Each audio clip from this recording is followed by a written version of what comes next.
Stacking Pennies fans, Corey LaJoy here. I'm sure you heard the news during the off week. I will not be back driving the 7 car next year. But we have some big things in the cooker. Or I'll just be coaching T-ball. I don't know. Whatever the Lord has in store will be next. But you can also just check out that reaction on NASCAR's YouTube page or wherever you find your podcasts. Ryan and I talk about that at length for about a half an hour so we can get to the real good stuff, the stuff that you guys want to see, because we go to BJ McLeod's house, McLeod Acres. My man is chilling after selling that charter. He's got a go-kart track. He's got some donkeys. He's got everything you could possibly want at his farm. So we're going to take Stacking Pennies on the road. We go right to BJ McLeod's house. Tune in to NASCAR's YouTube channel. You do not want to miss this. All right, guys, we're Stacking Pennies on location. Corey LaJoy here, Jensen LaJoy, alongside BJ McLeod. We are at McLeod Acres. You got this from ex-NASCAR driver Hut Strickland. That's right. So tell us about the spread, because it is quite impressive. Yeah, so we're standing on, like, I guess you could call the storage area or the garage area for the play stuff, but we actually have an RC shop over here that used to be the party barn. Yeah, we used to be the party barn. Yep. So I'm big into RC cars now. Have been for a little bit over a year, I guess, so not that long. But point is, we decided that we were tired of our outdoor track getting rained on and messing up our events. Naturally. So we put in an indoor track. So got an indoor RC car track over here. Behind me, you can see we have another building that Hut had here that we really like having a gym. So Jessica and I built our own gym. We got, cold plunge, sauna in there, and then the house we have only has a 2-car garage bay. So we needed room for cars because I like street cars. So we got a couple of cars sitting in over here, and then it houses go-karts for the go-kart track, which is right there. Yeah. So you can just drive out the door and go on a go-kart track. It houses the go-karts. I bought a couple Legends cars because I've never driven one of them and thought that would be fun. And then got the side-by-sides in there. Well, this is like MTV cribs right here at McLeod Acres. Let's go ahead and get some B-roll of the RC track. I want to see that Lambo and the rolls. Take us over. Let's scope it out, BJ. Let's do it.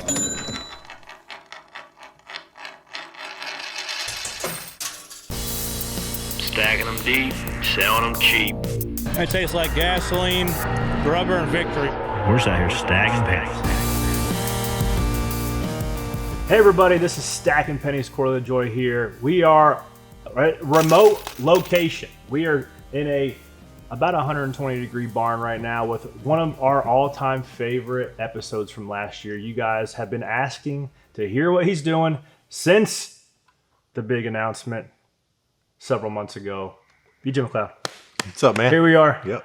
Good to see you.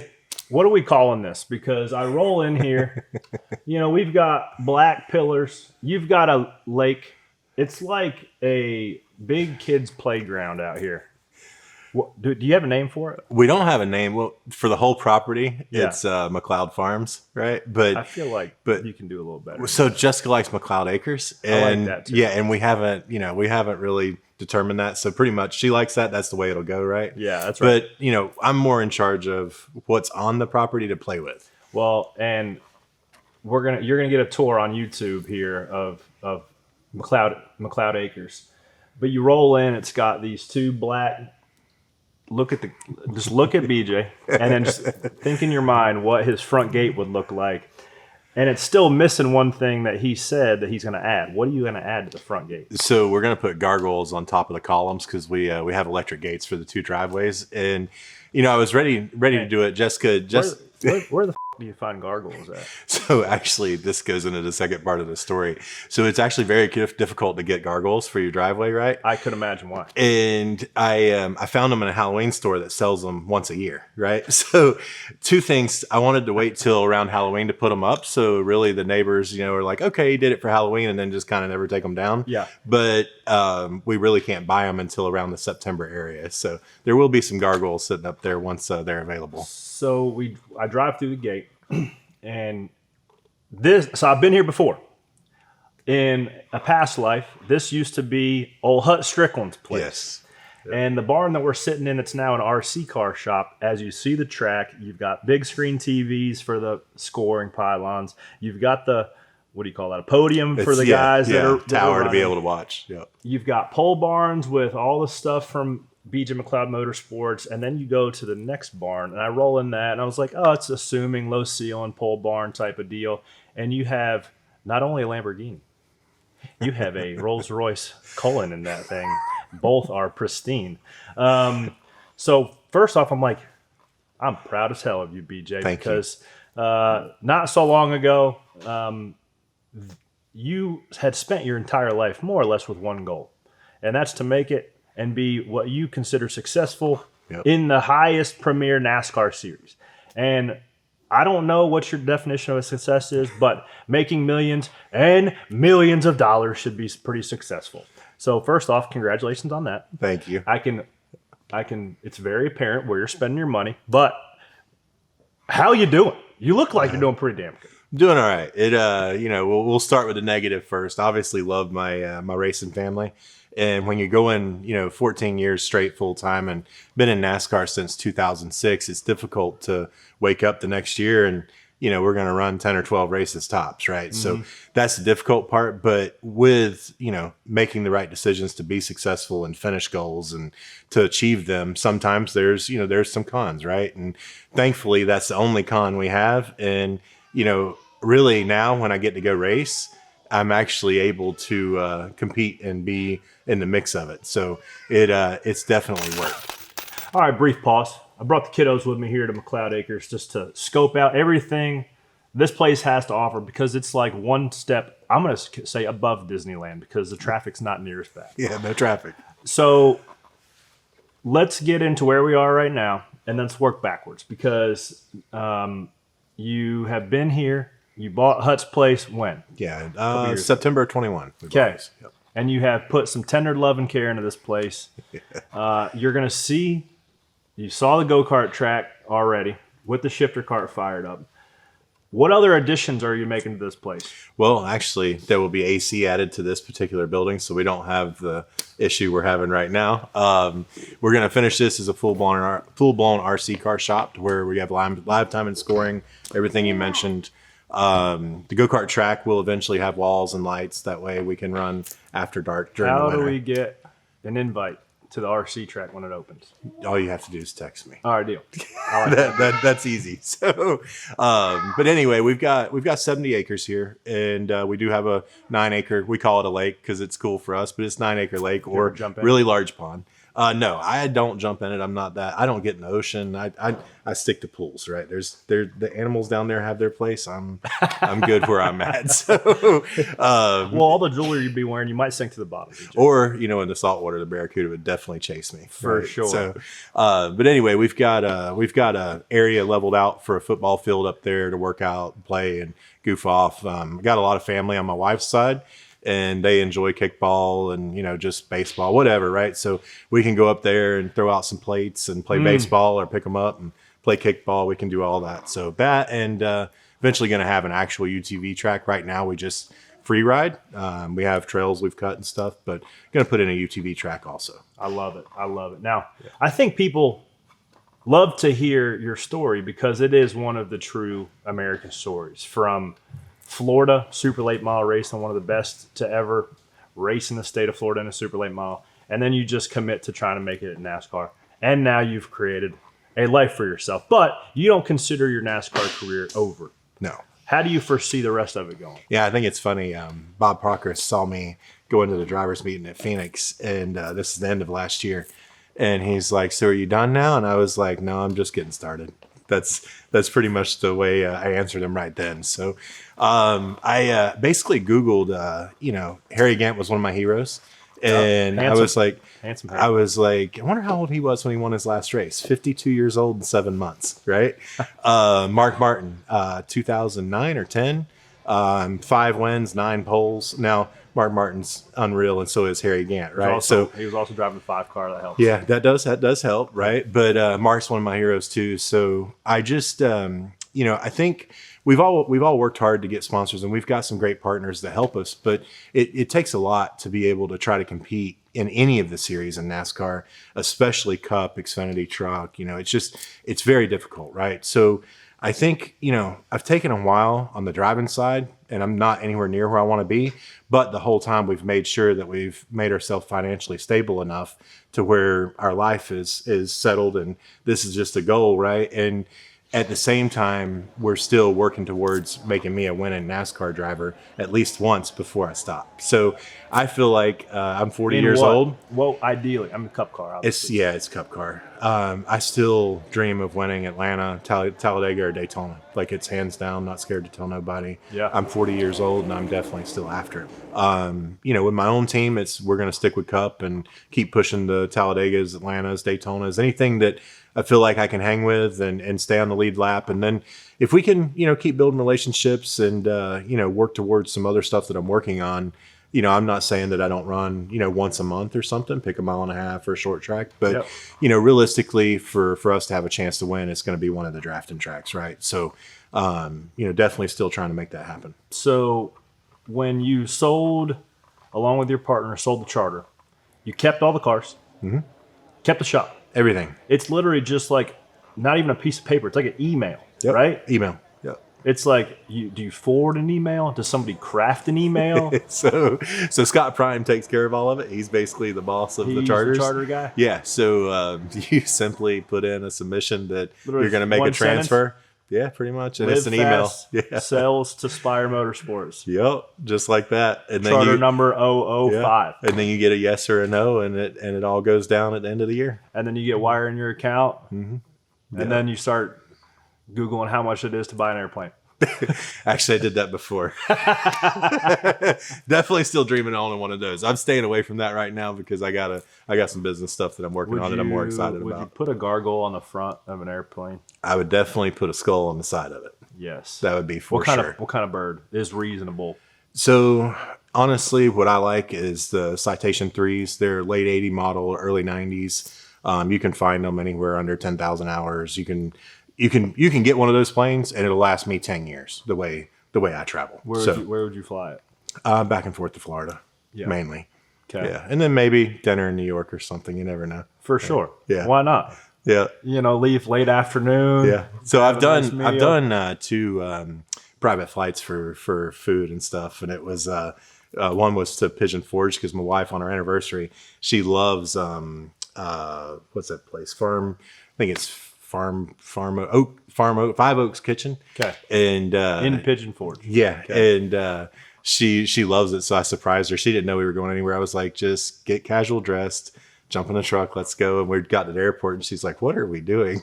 So you got a bird out of Concord? Out of Concord, yeah. Flew into Sevierville. That probably took 20 minutes. Yep, 20 minutes. Yep. Had dinner. Had breakfast. At breakfast. Yeah. I flew back. Yep. And brought my parents to go because my parents are up here. So they ate from the restaurant in Sevierville. What was the second time? Second time was shooting. Actually, it was longer. We went to Florida and came back same day. Yeah. Okay. Yeah. Just to say hey to the neighbors. Well, I had the mail. I had some business stuff to take care of, and we did go to one of my favorite restaurants. So. Okay. I love it. I love it. Man. So give, without getting into the details, give the listeners, we're stacking pennies, if you are doing a little bit of financial advice for the listeners, because we don't do that very often. And I know we don't give financial advice. Yeah. But what are some good, smart ways to put some money into? Well, I am in no way a financial advisor. I've just done things the way my wife and I have done them. We've been together for 21 years, and we've made some bad decisions and some good ones, and tried to learn from what we did wrong and move forward. But I feel like an RC track is a hell of an investment. No, it's a bad one. Very bad. and to be clear, I'm not charging anybody that comes out here, so it's really bad, right?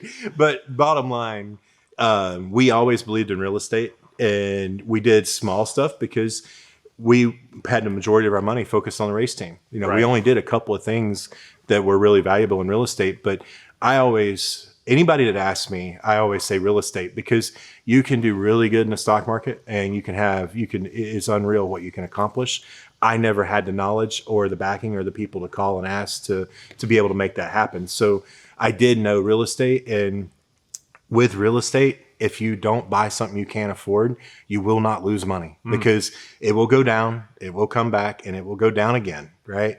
You just have to be able to afford it to the point that it's at the right position to get rid of it. So I think that that's what I always advise people if they're looking to try to change their net worth and want to focus and save and really hunker down for a decade and try to change your position. You can do that with real estate. And Jessica and I did not buy a new car from 2007 to 2014. That was a crew van. Yep. Okay. It wasn't for us. We kept driving our old vehicles. The first new vehicle we bought was in 2019. It was an Escalade. So 12 years, we didn't buy a vehicle. We didn't buy a boat. We didn't buy a go-kart. We didn't buy any toys. There was nothing. I had Oakley sunglasses, and she would shop at, Vici or something for clothes, right? It's like there was no extra expenditures.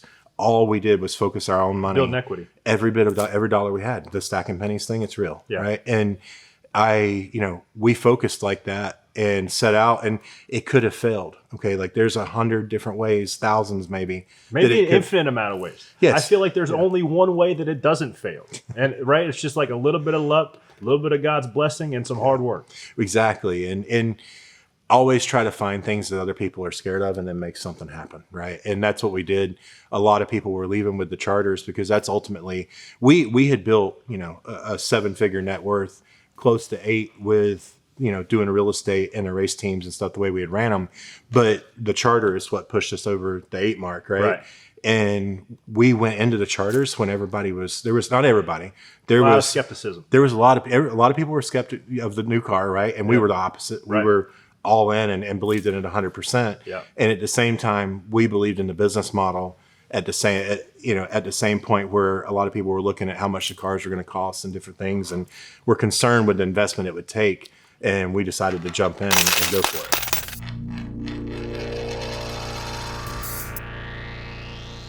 As we take a lap to recap the latest NASCAR action, here's a reminder that the sun's rays can put you in the hot seat.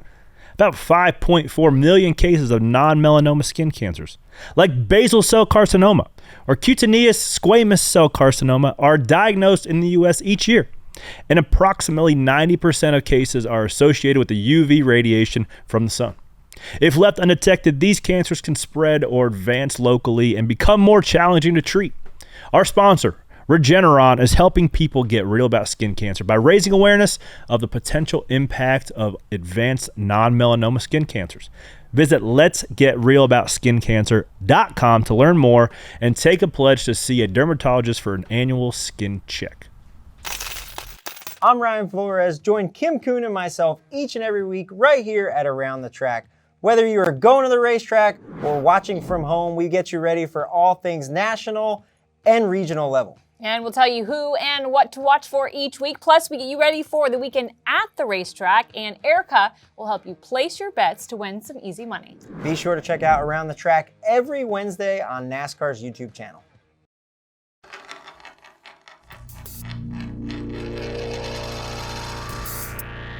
If there was one or two decisions that you can go back to that were hard and that probably were risky and that you didn't want to do it, but you decided to do it anyways, in terms of whether it's financial risk or whether it's time risk, what's like one of those decisions that you decide to take a partner on, or Gail going with Matt Tifft or Joe Falk? Like what are some of those things like you can look back to, like if I didn't do that, then your life doesn't turn out. Well, quickly, to partner with Joe Falk and Matt Tifft, never second guessed it, not even for 1 millisecond. Mm-hmm. I called Matt, and Matt's wild enough that it was. What's he doing now, by the way? He's having a family. He's got a kid already. He's in Ohio and enjoying life. And he's racing dirt cars, and Blaster and Gunk are still with him. So he's having a blast. But I never second guessed that. And to be clear, it was one phone call with Matt when it got serious. We had discussions for years, right? But when it got serious, I said, hey, this is on the table. He's like, done. So it was one call, right? But the hard one that,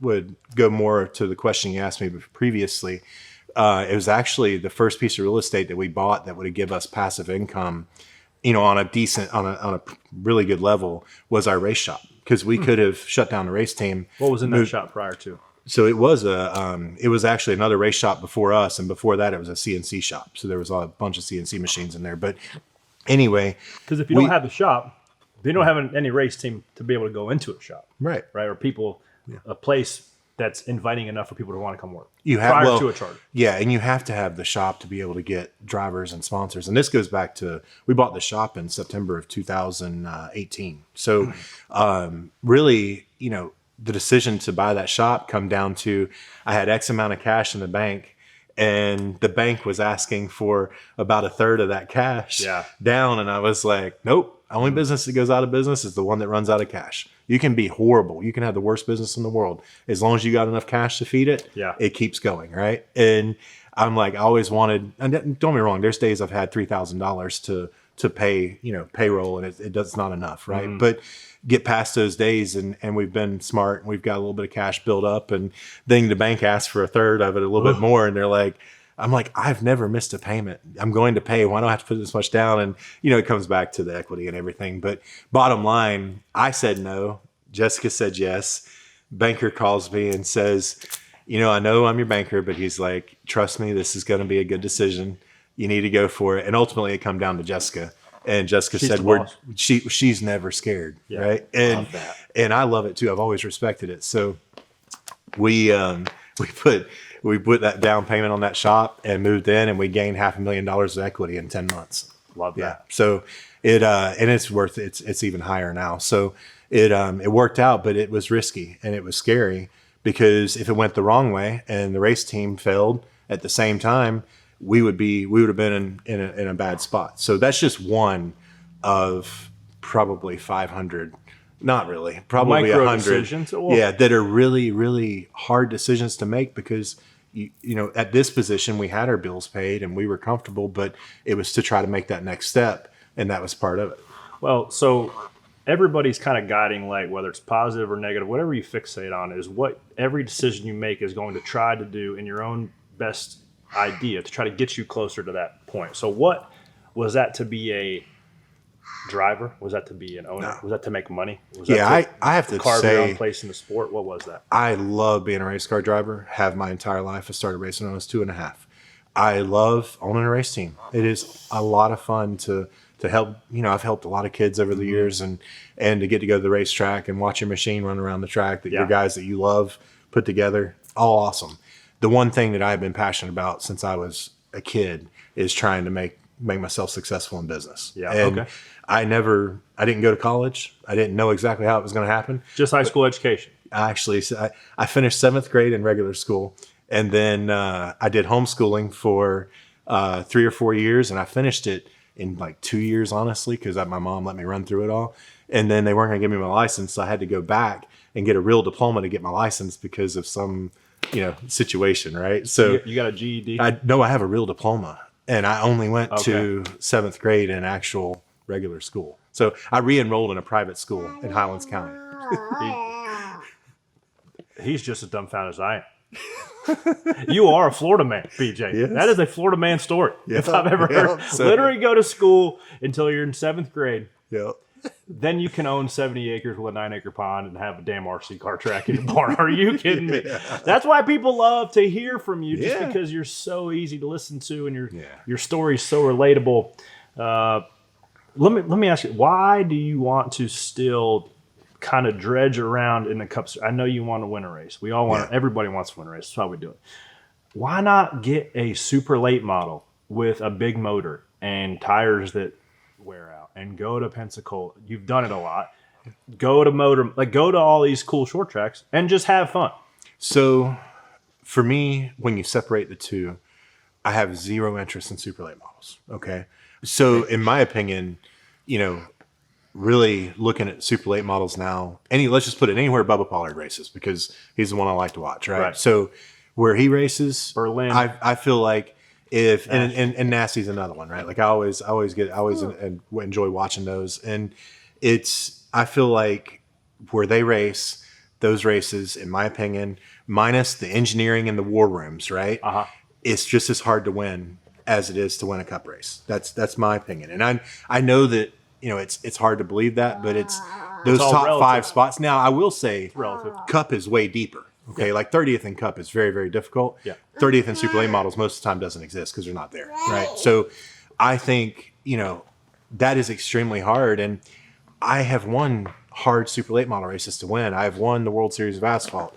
I want to win something that I haven't won. And that's just my mind. Like, I think if I did win a cup race, I would say, let's say I got lucky and won Atlanta, Talladega, or Daytona, right? I probably would never race Talladega or Atlanta again. Yeah. I would race Daytona because it's my home, right? Yeah, right. But I would switch to, let's try to win a mile and a half. It might, in 10 years, realize I never will and be done, right? But that's just my personality. And I can be realistic and say it's impossible for us to win a mile and a half. It really is. Can I create a hypothetical scenario? Yeah. What if your money in the bank's making enough money to where you can go put the biggest motor that's ever created into a cup car and win the race and just pay the fine and go home? It wouldn't matter to me. Yeah, believe me, I've thought about it, right? And so Gary Ballou was my teacher when I was a kid. Trust me, I learned how to cheat every way I could, one of the best right? cheaters that ever was. Yes, and one of the best race car drivers that ever lived. The broad, audience, they'll never know how good that guy was. I'm telling you, what I seen with my own eyes when he drove my car when I was a kid, it's unreal. Like, the talent that guy had. We really wish he could have been in Cup for multiple years because it would have been a lot of fun. But bottom line, he teaches everything, that you push the limits. You go into tech with this illegal, and that illegal, and then you get to keep one or two of at them. least one. He always got to keep one, right? So, I thought about that side of it, and not even for a second would I entertain it because I want it to be real, right? Like, that's just not me, man. And we've talked about this before. I could chase this dream forever, but I won't be the first one that's chased it forever. I'm just doing it my way. Well, let's talk about chasing it. Everybody's chasing it. Jimmy Johnson's won 7 championships in 84 races and still coming back and chasing it. Yeah. Right? It doesn't leave you. Well, and if you have the opportunity to do it, you're going to continue to do it. I stopped him at Charlotte, and because I've been friends with him on and off, hung out with him, talked to him during the, the years he was so successful. And I stopped him at Charlotte. I just said, I want to let you know how much I respect you for coming back here and trying to win in this next gen car because you're a racer.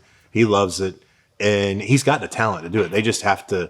They just have to get stuff wrapped around them, and that's how hard the Cup Series is, right? Like, it's not. You can have a perfect day.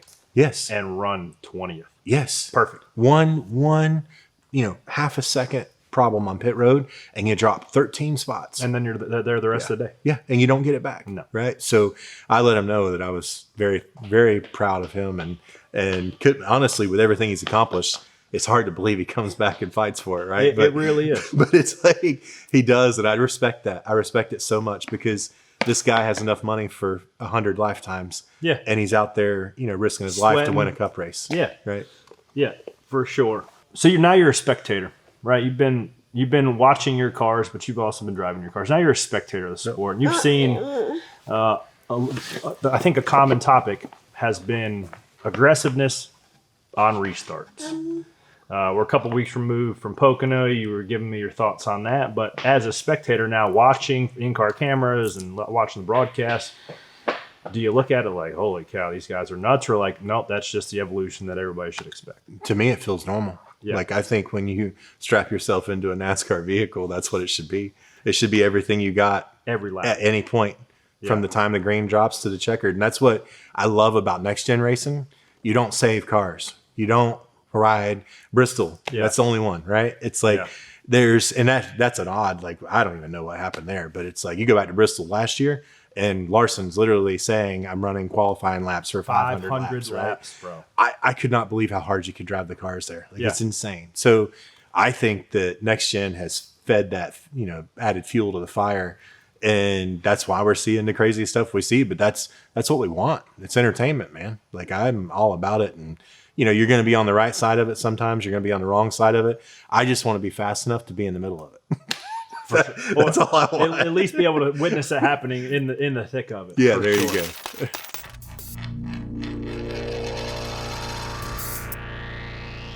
I'm Steve Letarte. Join myself and Todd Gordon each week on NASCAR Inside the Race, presented by Consumer Cellular. We will break down exactly how the race was won, plus we'll dive into the data and go in depth on penalties, race strategies, point standings, and rules changes.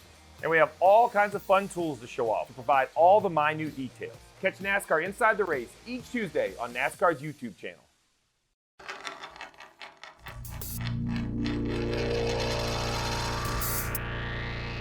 leave the McLeod Acres conversation for a second. Go back to NASCAR. We're going back and forth, but people want to know, and I just had this thought. So earlier this year, you announced BJ McLeod Motorsports was going to go part-time Xfinity racing. What was the thought at the moment? Because now you have said you have backed off that, and the business model doesn't support it. So how'd you come upon that? Yeah, we just, with everything that goes right and everything you do and you are successful, one thing that we never were able to pull off to this point is getting our Xfinity team to the level we wanted it. We could absolutely still be there and run 20th to 25th or, maybe a little bit better on occasion, depending on attrition.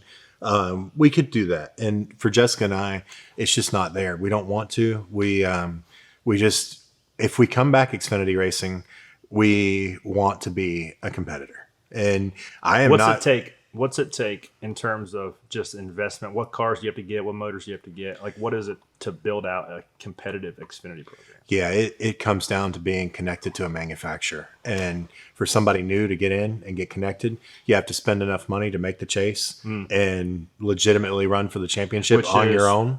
$5 million. It would take at least $5 million for at least 3 years to have a chance to build to the point, to be at the point that a manufacturer, and this is all my opinion. It's not fact. There's no book that says, here, do this and get that. Right. But from my experience, we've invested millions and millions of money over the last 9 years, and we've made money. Okay. I'm not saying we didn't make money, but we turned a lot of money trying to build our Xfinity team, and we still never got close to the chase. We were never even in the top 20 in owners' points. This year I was 18th in drivers' points because I ran the first 4 and then quit. And we were doing well, but we had already invested $480,000 of our own money on top of sponsorship money, and that was race 4, right? So it would take, like I said, with really not an end in sight. No, there is no end in sight. So for Jessica and I, we don't just waste money. Like we buy things we want to buy, and we do things calculated. So Sam Hunt is a great friend of mine. Yep. Very similar to how you were doing it. Absolutely. In the absolute trenches, right? He's linked up with Gibbs to an extent, linked up with TRD. He's got Corey Heim. He's got John Hunter. And I'd love to have Sam on the show to talk about it as well, but how is he making it or justifying making that business model work? And then Sam's a great story, so put him on the show, right? But I'd love to. I've talked to him quite a bit, and I've always tried to answer calls. He only called me a couple times over the years, but I've tried to make sure that if I could help him, I could, right? I would, because he 100%, I believe he slept in his van before, right? Because he didn't have an apartment to sleep in. Like he has really made it the hard way, and what he did right was the right relationships. He came in and he never ran 25th, right? Like Jessica and I approached it.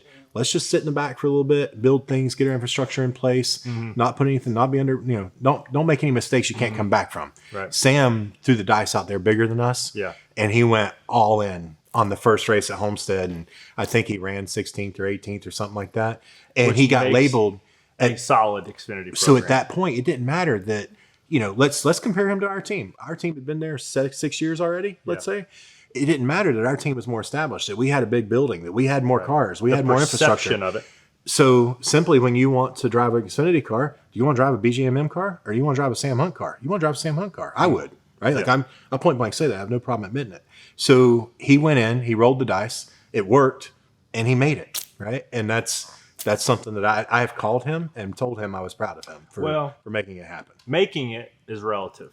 Right. I don't think he has a Lamborghini and a Rolls Royce in his garage. Right. So like I talked to him and he does scratch his head like, man, like there's sometimes I don't know what I'm doing it for. I perceive it just looking at your situation from the outside in. I almost felt like you're Indiana Jones and you slid underneath like the closing wall and you grabbed the hat is representative of the charter and you snatched it. Right. Was that Raiders of the Lost Ark? I think so. Yeah. So you grabbed what would be that email from Scott Prime and you snatched it right before the door closed. Right now, the door closing is representative of billionaire investors coming in, hedge funds, all these things that now the valuations of teams, as you know, I mean, yours was upwards of $40 million what you sold it for, and they're not going down. You can hear about the contentious conversations of the charter agreements between NASCAR and the teams. There was a professional women's soccer team franchise, there was a $250 million valuation. I just was reading it earlier. You can't tell me that something that gets 30x more in terms of TV numbers is a lower valuation than what a women's soccer team is. No, charters aren't going anywhere. I see the Twitter stuff, and I've been out of the conversation since October last year. But I can tell you, charters will be here. It's just a matter of what form and how much. But the values are gonna be high. Yeah, I mean, it's a professional franchise. Yep. That's what we're trying to work towards. And when there is conversations with billions and billions of dollars on the table, I'm sure those conversations don't come easy. But they're going to figure it out. And then a NASCAR team, what do you think? This is a hypothetical situation or hypothetical question. What do you think a NASCAR team one is worth? As far as like because Xfinity truck, Cup. Yeah. There's the hard assets, right? But then there's like the intellectual property and the personnel and all the things. Because I feel like Stewart-Haas dissolving was a fire sale for what that place should have been worth. Yeah, I don't know the numbers of what has gone on with the charter since I've been out of it. What I can tell you, the most valuable thing is the people. All right, more than the charters, more than anything. If I had been in position, the problem with NASCAR now and Cup, which is a good thing, I'm happy. Okay, I want to be clear about that. Is it's a billionaire sport, not a millionaire sport. Okay, and it is really, really critical to pick up and grab people that are assembled, because you can't replace the years of camaraderie they have together and the way they operate in the garage. Culture. And with next gen, that is everything. Like the car is the car. Drivers, they're honestly all good, right? They have different things they're good at, but they're all good, right? You have to have the people around the car to make the difference. If you're in a position to go grab a key player, then the people that like to work with that key player, they go with them. They assemble, right? Yeah. And all of a sudden, you just took a car that you're doing your best to average 20th, right?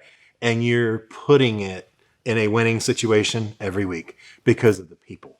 To me, charters can be worth whatever they're worth, but the people are what you can't replace, and that's what I would be after if I was lined up with a billionaire and coming in the sport. Yeah, you I'd look say, at the people write first. this check, right? Because when you get in that level, the billionaires, the way they play, it is unreal. And they can say, hey, you're going to make $1 million a year or $2 million a year or whatever, but I'm going to give you $20 million to say you're going to stay here for 10, right? Like that's they play in that at that level. Well, because now the valuable property is just the intellectual property, right? It's the culture, it's the leadership. All right, BJ, we're going to land the plane with this. The fans saw you do double duty at Indianapolis, and you said you had a scheme on the Xfinity car that meant a lot to you, and it was, you said the paint scheme looked just like me. So what does that mean exactly? So it's pretty cool in NASCAR when you get to rep something that you enjoy, have already bought or believe in before they partner up with you. Like Celsius. Yeah. And it was cool. I got a call from Carl Long and he's like, hey, I got a sponsor and we're trying to figure out a driver for this deal. And we can't figure out anybody that would match this better than you. And I was like, what is it? And he's like, Falling in Reverse. Ronnie wants to sponsor a NASCAR vehicle. And I was like, I don't know. Done, dude. It's, you gotta look up his songs. One of them, popular Monster, Zombified. Zombified was really cool for the COVID period. It come out during that area. It was pretty awesome. But anyway, it was cool to have him on the car, have his band on the car, and part of the best part for me is his graphics align with the way I like to wrap stuff. So the race car I raced, Skulls, flames. So it didn't have skulls, but it had flames everywhere. Did you put a star headliner in it like the roll? No star headliner. Too high CG, right? That's right. So anyway, the car was wrapped not much different than my wakeboard boat. Yeah. And it was a pretty cool weekend.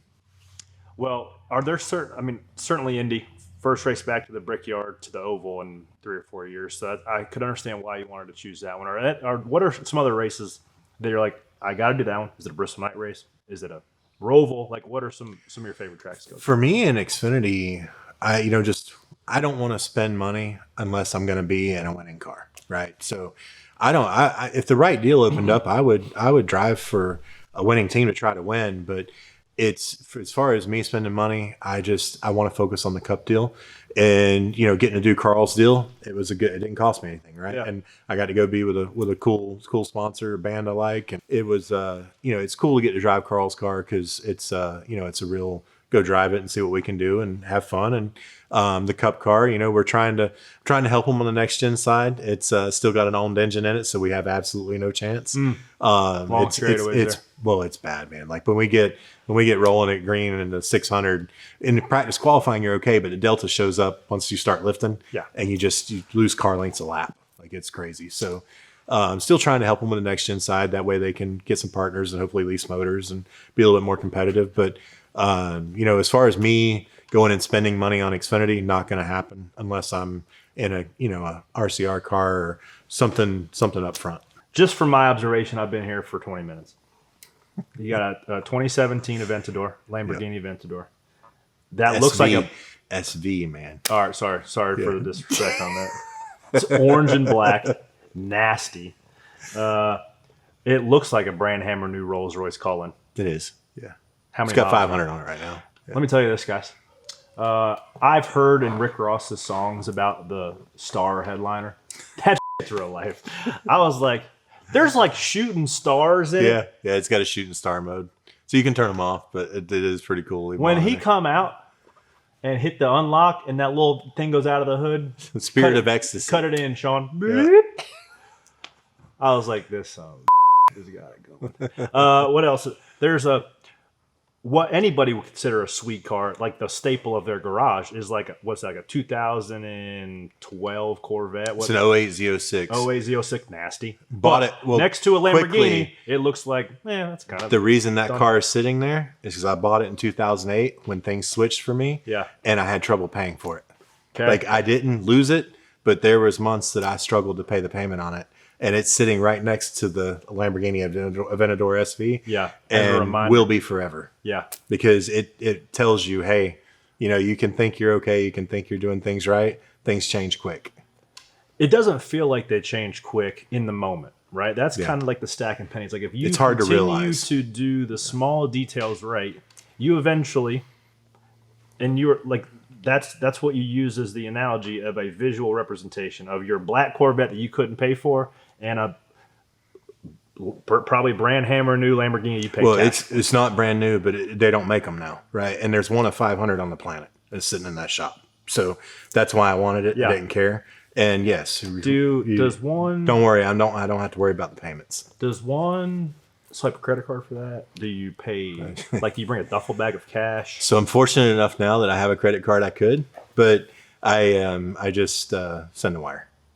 Send a wire. Yeah, I don't do cash. The IRS doesn't like that. They probably don't. I have not seen that much cash before. Neither have I. I feel like that amount of cash, call it 300 grand. I don't know what it is. Maybe more than that. Am I hot or cold? It's 680. All right, I was cold. I feel like you think about that much cash is probably smaller than what you would anticipate, but still a shitload of money. Yes. What else is there? You roll up in a Can-Am Maverick, and then you have three more side by side. Yeah, I have 2 more Mavericks and 1 Commander 4-seater. Well, you left when we were talking on a pit bike to go get your Maverick to come back. The pit bikes are the coolest thing I have. They're so fun. Those things will mess you up, bro. Oh yeah, Don't mess around. No, with I those. just ask Brett. I see your late model trailer, and you Yeah. have some emotional attachment to that. As I do. Well. What is Yeah. that? So that's the first super late model trailer I ever had. We took it to the racetrack in '97 for the first time, and it sits in my shop just to. I'm one of those guys that likes to look at different things and remember different times, and that's one of them that I had so much fun in that trailer, and it built the life that I have now. So there's things that I sell because I don't hold on to everything, but there's things on here you can't buy. That's Like, right. They literally don't have a price. You can't buy the memories. Yeah, right? exactly. You have 2 Legends cars. Yeah, What do you those, think? I haven't even drove one of them. I've never drove a Legends car in my life. They're So fun. when we built the go-kart track, Okay. I was like, I want to build it big enough for Legends car because everybody says they're a blast. They're like overpowered, undertired. Like, Yeah. and the thing is, you guys come over, we have something fun to drive because you're cup drivers, right? sure. So I was like, you know what? We'll get 2 Legends cars and try it out. Well, when we were talking about lining this up for the off week, you sent me pictures of the go-kart track, and I was like, I'll bring my shifter over and cut a couple laps. Yeah. And I was like, hey, you can jump in this thing, no problem. He goes, I don't want to jump in it because then I'm about to buy one. Yep. Because you absolutely would. I let Flores jump on it. We talked about it several weeks ago on the podcast. Riding one of those, bro, is like riding a bucking Bronco. Yeah, well, I'm the guy that started racing go-karts in 1988, and I have hit my head on pavement and concrete more than I care to share, and I don't ride anything without a cage anymore. So I got the pit bike that goes back and forth to the house. Other than that, everything I has a cage and seatbelts. That's probably a good call. Yeah, I'm done hitting my head on the ground. We were sharing a lap before, and I cut you off, and because I wanted you to say the story on the show. So we're surrounded here at the RC barn, but you have, I don't know, what looks like 20 RC cars. I said the story. I was probably 8 or 9 years old. My dad they didn't have electric RC cars back then. They only had nitro carts. So Dad bought one from Jack Sprague, and he gets it at Nashville Super Speedway. And, it was a pain in the butt to start those things up. Right? They had to be primed, and they had to do this and that. And we finally get it running. Ding, ding, ding. I just straight up whiskey throttled this thing. Beep. And the posts that you charge the motorhomes up with, there's 4 heads. I squared it up in the air, ripped the right front tire off. My old man was pissed. So you started a story and I cut you off. So what was that story? Yeah, so basically same thing. The nitro cars are very hard to get running, and now they're pretty easy. They've got them simplified down. But go back, 15 years when I got my first nitro RC car. You didn't know what it was going to do, honestly. Yeah. And I did the exact same thing and totaled it. Like, never got to drive it. Yeah. It crushes the chassis, and the only thing you can take off of it's the actual engine. Yeah. So it really was it was fun for a short amount of time, put it that way. Yeah. Yeah.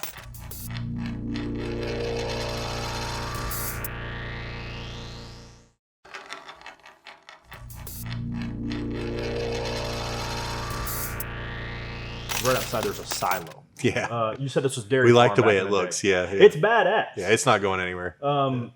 Like a real life file, empty. What do they put, grain or something? I don't know. I don't know what they had in that one. Why don't you make it like a I don't know. What could you make it? Well, so I actually thought about, I've got a telescope, a nice telescope, because I like the stars or whatever. And of course, you're an astrology guy. Yeah, no, I'm not. I don't know anything about it. I just like to walk outside looking at the sky. We probably bought a telescope that's $40,000 so you can look at the stars. It was a Christmas present from my wife. But anyway, I was like, I'm going to make an observatory, right? I thought about it. We went in there. We could put spiral staircase and everything. And then we topoed it from the top of it to the bottom of my house. Yeah. The house is higher because of the land. And I'm like, you've got to be kidding me. Dang it. Yeah, so that got shot down. So I don't know what we'll do with it now. I think we'll just paint it and put McLeod, I guess, Acres. McLeod Acres. You and Jessica both agree it's McLeod Acres.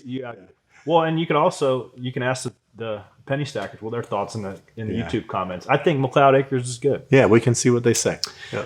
We've already asked the 3 questions because it came on last year and people loved it. I'm going to add a new one. If you had to buy, and I'm sure you think about it all the time because you have a lot of toys. If you had to buy one toy that's not on McLeod Acres, what do you buy? Oh, the next dream is a Bugatti. It's easy. Yeah, it's easy. Yeah, that's something I may never achieve. It's but just $1 million. No, they're $4 million now. Yeah. Why don't you buy one of those RB17s? Have you seen those?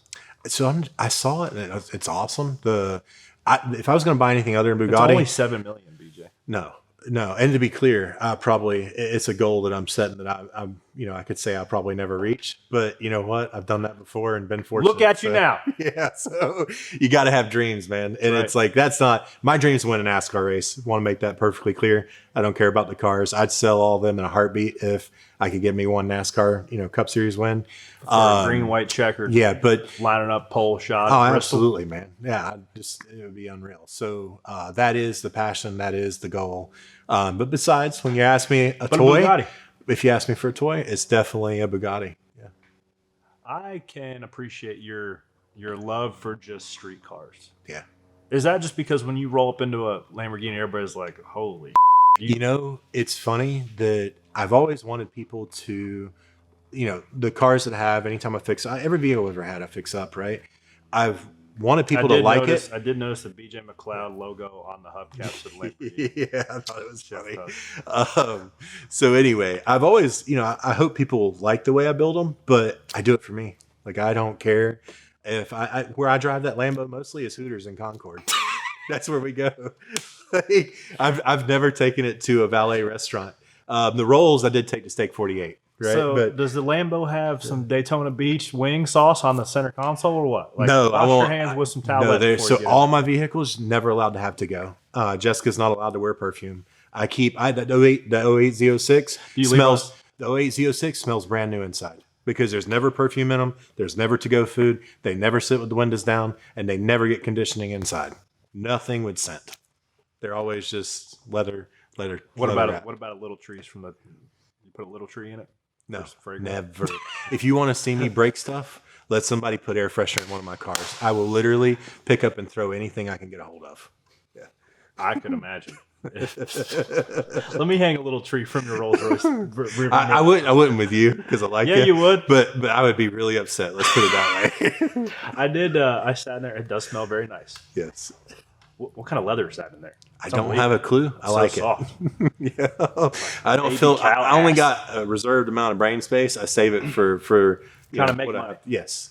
Well, hey, I hope the fans enjoyed this because it's always a good time when we can get BJ McLeod on Stacking Pennies. Filling your off week with nothing but some fun. So tune in if you're listening either on Sirius XM Channel 90 on podcast. But really, this week was made for YouTube, guys. So check me out, ripping some laps on BJ's go-kart track. In my shifter car, we're going to be running some trail stuff, scoping out his RC track. So check it out, NASCAR.com's YouTube page, Stacking Pennies, Instagram, all the things. BJ McLeod, keep up the good work, buddy. Thanks for having me, man. Thanks for being a buddy. Catch us later, guys.